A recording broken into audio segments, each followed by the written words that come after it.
नमस्कार, मैं हूं सत्यपाल और आप देख रहे हैं CWB हिंदी न्यूज।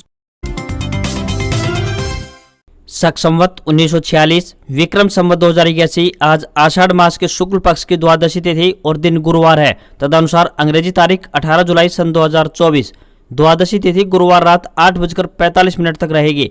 सबसे पहले आज के मुख्य समाचार। हरियाणा में अग्निवीरों को सरकारी नौकरी में 10% आरक्षण। सीएम बोले पुलिस समेत 5 नौकरियों में लाभ मिलेगा, बिना ब्याज 5 लाख रुपए तक का लोन मिलेगा। महेंद्रगढ़ में आम आदमी पार्टी ने सैनी सरकार पर निशाना साधा। मनीष यादव बोले केंद्रीय विश्वविद्यालय को राजनीति का केंद्र बनाया, धरातल पर एक भी वादा पूरा नहीं।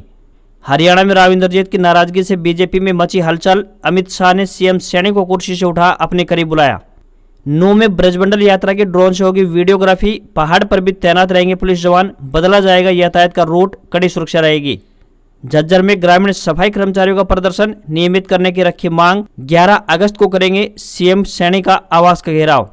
हरियाणा में ग्रुप सी की भर्ती निकली। 31 जुलाई तक कर सकेंगे आवेदन। बोनस अंकों को लेकर सुप्रीम कोर्ट में पुनर्विचार याचिका। हरियाणा के निर्दलीय विधायक का बीजेपी को झटका, सरकार से समर्थन वापस लेंगे। कांग्रेस में जाने की है चर्चा, अल्पमत में आ सकती है सरकार। ITR फाइल करने की आखिरी तारीख 31 जुलाई। डेडलाइन के बाद 5,000 रुपए तक जुर्माना। अभी हर दिन 13 लाख रिटर्न फाइल हो रही हैं। और अब खबरें विस्तार से। हरियाणा में बंगाल की खाड़ी से नमी वाली हवाओं के पहुंचने से मंगलवार को कई जिलों में बारिश हुई। मौसम विशेषज्ञों की माने तो बुधवार को एक पश्चिमी विक्षोभ सक्रिय होगा, जिसके असर से 19 जुलाई तक प्रदेश में अच्छी बारिश होने के आसार हैं। उधर भारतीय मौसम विभाग ने प्रदेश के कुछ जिलों में भारी बारिश का येलो अलर्ट जारी किया है। बंगाल की खाड़ी पर 15 जुलाई को एक कम दबाव का क्षेत्र बन चुका है। साथ ही 17 जुलाई को एक पश्चिमी विक्षोभ भी सक्रिय हुआ है। इन सभी के असर से प्रदेश में 17 से 19 जुलाई के बीच मानसून में तेजी आएगी। इसके अलावा 20 जुलाई को बंगाल की खाड़ी में एक दूसरा कम दबाव का क्षेत्र बनने और 22 जुलाई को ही नया पश्चिमी विक्षोभ के पहुंचने से 22 से 25 जुलाई के बीच भी अच्छी बारिश की संभावना मौसम विभाग ने व्यक्त की है। रेलवे भर्ती सेल यानी RRC मध्य रेलवे ने अप्रेंटिस के पदों पर भर्ती निकाली है। उम्मीदवार ऑफिशियल वेबसाइट rrccr.com पर जाकर आवेदन कर सकते हैं। एजुकेशनल क्वालिफिकेशन की बात करें तो 50% अंकों के साथ 10वीं परीक्षा पास होनी चाहिए। संबंधित ट्रेड में राष्ट्रीय व्यावसायिक प्रशिक्षण परिषद यानी NCVT या फिर राज्य व्यावसायिक प्रशिक्षण परिषद यानी SCVT द्वारा जारी राष्ट्रीय व्यापार प्रमाण पत्र रखा हो। आयु सीमा की बात करें तो उम्मीदवारों की आयु 15 वर्ष से लेकर 24 वर्ष के बीच होनी चाहिए। सामान्य OBC व EWS के लिए 100 रुपए फीस निर्धारित की गई है, तो महिला व अन्य वर्ग निःशुल्क रहेंगे। हरियाणा के महेंद्रगढ़ में बुधवार को आम आदमी पार्टी ने प्रेस कॉन्फ्रेंस का आयोजन किया, जिसमें आम आदमी पार्टी के प्रदेश उपाध्यक्ष डॉक्टर मनीष यादव ने केंद्रीय मंत्री अमित शाह के महेंद्रगढ़ दौरे को लेकर भारतीय जनता पार्टी की राज्य सरकार पर तीखे हमले किए। उन्होंने कहा कि महेंद्रगढ़ की जनता को इस दौरे में केंद्रीय मंत्री और राज्य सरकार से काफी उम्मीदें थी, लेकिन भाजपा के 10 साल के कार्यकाल की तरह ही यह दौरा भी महेंद्रगढ़ के लिए खोखला साबित हुआ। डॉक्टर मनीष यादव ने कहा कि 16 जुलाई को महेंद्रगढ़ में केंद्रीय विश्वविद्यालय में हरियाणा सरकार द्वारा आयोजित राज्य स्तरीय BC सम्मान सम्मेलन का आयोजन किया गया था।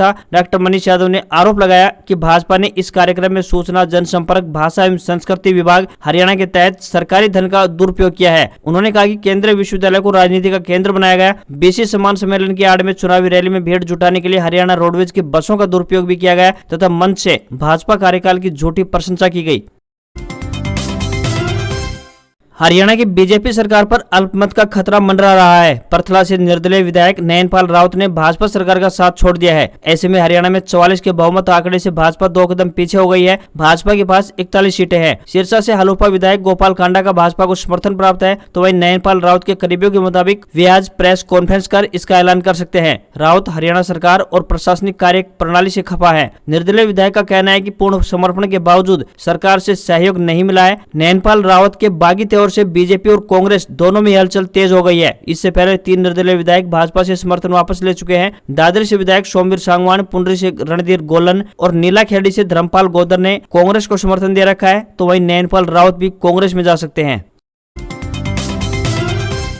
शंभू बॉर्डर पर प्रदर्शन कर रहे किसानों ने हरियाणा के अंबाला की अनाज मंडी में कार्यक्रम रखा था, लेकिन प्रशासन ने बैरिकेड्स लगाकर किसानों को हिसार अंबाला रोड पर रोक दिया। इसके बाद किसान नेताओं और प्रशासन के अधिकारियों के बीच बैठक हुई, जिसमें किसानों को अनाज मंडी में जाने की इजाजत नहीं दी गई। इसके बाद किसानों ने शंभू बॉर्डर पर जाने का ऐलान किया, जहाँ वाटर कैनन बॉय नवदीप जलवेड़ा को किसानों ने सम्मानित किया।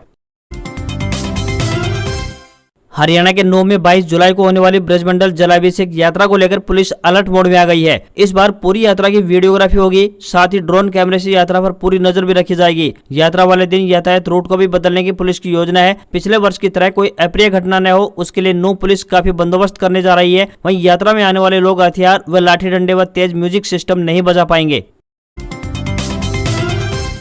हरियाणा के मुख्यमंत्री नायब सिंह सैनी ने अग्निवीरों को राज्य की सरकारी नौकरियों में 10% आरक्षण देने का ऐलान किया है। सीएम सैनी ने कहा है कि हमारी सरकार हरियाणा में अग्निवीरों को police constable, mining guard, forest guard, jail warden और एसपीओ की सीधी भर्ती में 10% आरक्षण देगी। अग्निवीरों को ग्रुप डी और ग्रुप सी में सरकारी पदों के लिए निर्धारित अधिकतम आयु में 3 साल की छूट देने का भी फैसला किया है। साथ ही पहले बैच के अग्निवीरों को आयु में 5 साल की छूट मिलेगी। सरकार ग्रुप सी में सिविल पदों में सीधी भर्ती में अग्निवीरों के लिए 5% आरक्षण और ग्रुप डी में 1% आरक्षण देगी। बता दें कि सीआईएसएफ और बीएसएफ ने 12 जुलाई को पूर्व अग्निवीरों को 10% आरक्षण देने का ऐलान किया। इसके लिए भी तैयारियां शुरू कर दी गई हैं। जल्द ही नियम लागू हो जाएंगे।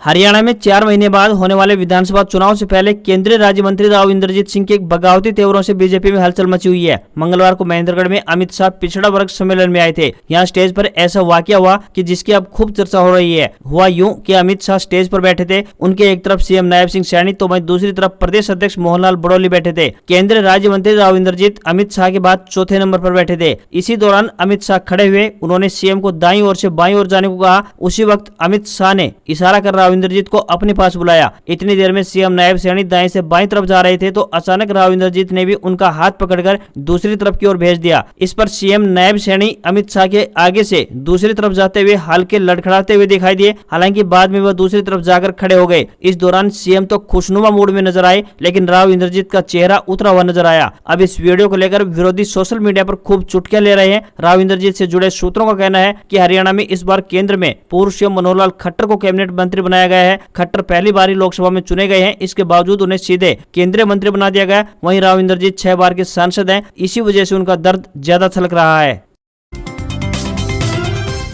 हरियाणा स्टाफ सिलेक्शन कमीशन यानी HSSC ने ग्रुप सी के 3134 पदों को पुनर्विज्ञापित करते हुए फिर से भर्ती निकाली है। इनमें ग्रुप 6 के 1296, ग्रुप 58 के 1075, 59 के 517 और 60 के 246 पद शामिल हैं। पिछले साल इन पदों के लिए 7 मार्च को भर्ती निकाली गई थी। आवेदन करने वाले सभी युवाओं को भर्ती परीक्षा में शामिल होने के लिए नए सिरे से आवेदन करना होगा। कॉमन एलिजिबिलिटी टेस्ट CET पास युवा 21 से लेकर 31 जुलाई की रात 12 बजे तक ऑनलाइन आवेदन कर सकते हैं। सामाजिक व आर्थिक अंकों के बिना मेरिट के आधार पर यह भर्तियां होंगी। आवेदकों को किसी भी पद के लिए कोई भी शुल्क नहीं देना होगा। हरियाणा सरकार द्वारा हरियाली तीज को लेकर नए आदेश जारी किए गए हैं। इन आदेशों के अनुसार अब हरियाली तीज का प्रतिबंधित अवकाश 7 अगस्त को होगा। इससे पहले यह 6 सितंबर को निर्धारित था। मुख्य सचिव TVSN प्रसाद द्वारा इस संबंध में आधिकारिक पत्र जारी कर दिया गया है। बता दें कि प्रदेश में अब 7 अगस्त को हरियाली तीज मनाई जाएगी। सरकारी कैलेंडर के अनुसार हरियाली तीज पहले 6 सितंबर को मनाई जानी थी, लेकिन अब सरकार द्वारा इसमें बदलाव किया गया है। अब इसकी तारीख बदलकर 7 अगस्त को कर दी गई है। बता दें कि उत्सव श्रावण मास में शुक्ल पक्ष की तृतीया तिथि को मनाया जाता है। सुहागन स्त्रियों के लिए व्रत बहुत महत्व रखता है। चारों ओर हरियाली होने के कारण इसे हरियाली तीज भी कहते हैं। इस अवसर पर महिलाएं झूला झूलती हैं और लोकगीत गाती हैं।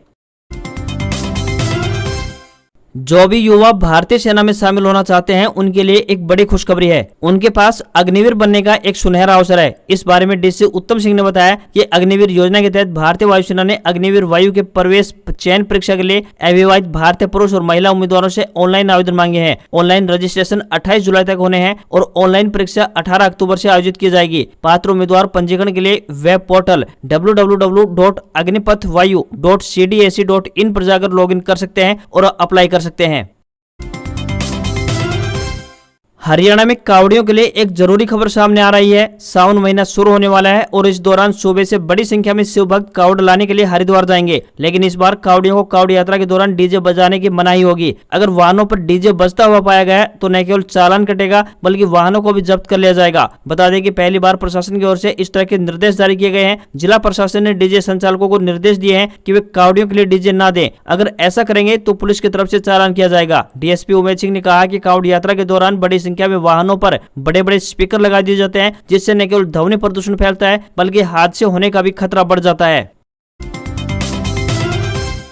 पंजाब हरियाणा हाईकोर्ट के ग्रुप सी व ग्रुप डी के लगभग 58,000 पदों के लिए आयोजित परीक्षा के परिणाम को रद्द करने व बिना सामाजिक व आर्थिक आधार पर मिलने वाले 5 अंकों का लाभ दिए बिना सीईटी के आधार पर नए सिरे से मेरिट सूची तैयार करने के आदेश पर पुनर्विचार याचिका की मांग को लेकर सरकार ने हाईकोर्ट में अर्जी दाखिल कर दी है। हाईकोर्ट ने कोई अंतरिम आदेश जारी नहीं किए हैं और अब इस याचिका पर सुनवाई 24 जुलाई को की जाएगी। 31 जुलाई 2024 को आईटीआर दाखिल करने की आखिरी तारीख है। आयकर विभाग के अनुसार अभी हर दिन 13 लाख रिटर्न फाइल किए जा रहे हैं। 14 जुलाई तक लगभग 2.7 करोड़ आईटीआर दाखिल हो चुके हैं, जो कि पिछले साल की समान अवधि के दौरान दाखिल रिटर्न की तुलना में 13% अधिक है। निर्धारित तारीख के भीतर आईटीआर दाखिल नहीं करने पर आपको जुर्माना यानी पेनल्टी चुकाना पड़ सकता है। अगर किसी इंडिविजुअल टैक्स पेयर की सालाना आय 5 लाख रुपए से ज्यादा है तब उसे 5,000 रुपए की लेट फीस देनी होगी।